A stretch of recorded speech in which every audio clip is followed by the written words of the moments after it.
Go to install a game or download a file and window hits you with that disk space low red bar.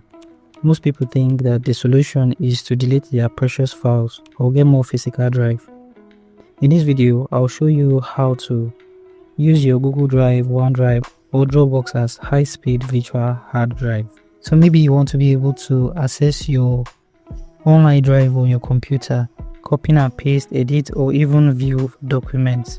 Now to be able to do this, you want to open your browser and search for airdrivelive.com. You can search for AirLive Drive and you find it as the first URL. When you click on download in this section, this will take you to their download page. Now click on download here and you'll be able to save the file. Click on save and it will be downloaded to your computer. Now go ahead and run the file and then click on yes. Now you see this start unpacking.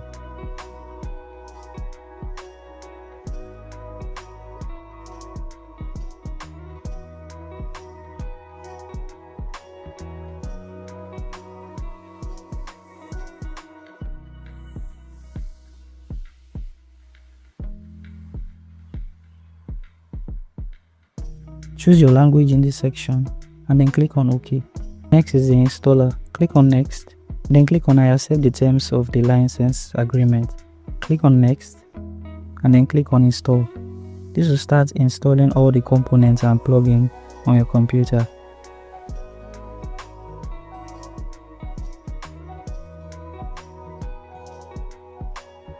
Once installation is finished, click on finish.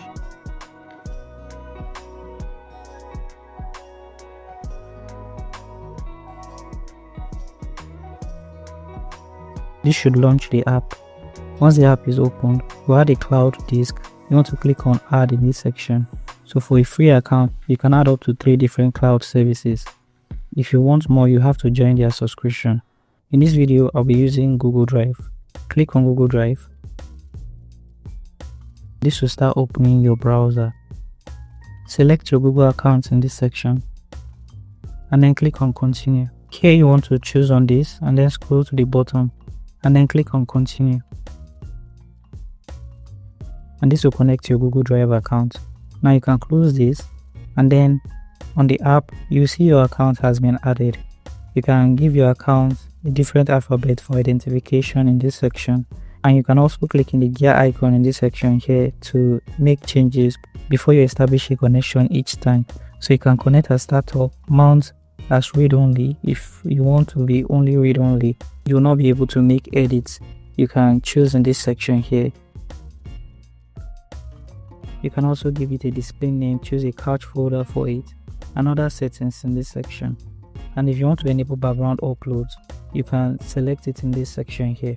Now once you're done with all the settings, you can then click on connect. Once you click on connect, this will connect your Google Drive account and you see your disk space. This will also open a file explorer for that profile. You'll be able to see your Google Files folders. You'll also be able to open them and view them. So if you have files in the folder like videos, you can go ahead and play them and you'll be able to view them. You'll also be able to drag to any folder you want, and this will copy it to that folder in high speed. You'll be able to copy, paste and even edit. You also see that it has been added to the PC section here, so where you can easily access it. Anytime you no longer need the app, you can come to the search section on your computer and then search for apps. Go ahead and open apps and features.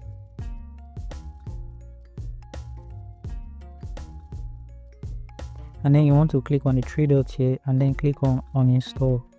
Click on uninstall and this will start uninstalling it.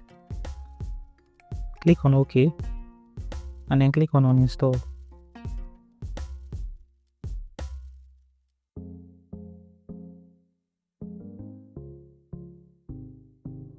Once installation is finished, click on close. You need to do one more step, which is disconnect it from your Google account. You can open your browser and then in the search section here you want to search for Google account.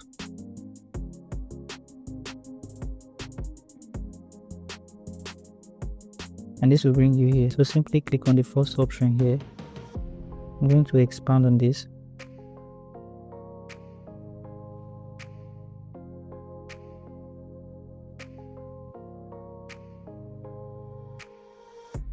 And then here where it says third-party apps and services, you can click on this.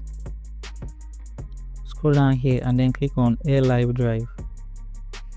Now when you scroll to the bottom here, you see delete all connections that you have with AirDrive and then click on confirm. Now if you do find this video helpful, do make sure to leave a like, subscribe and share this video. Also let me know in the comment section what kind of video you'd like to watch next.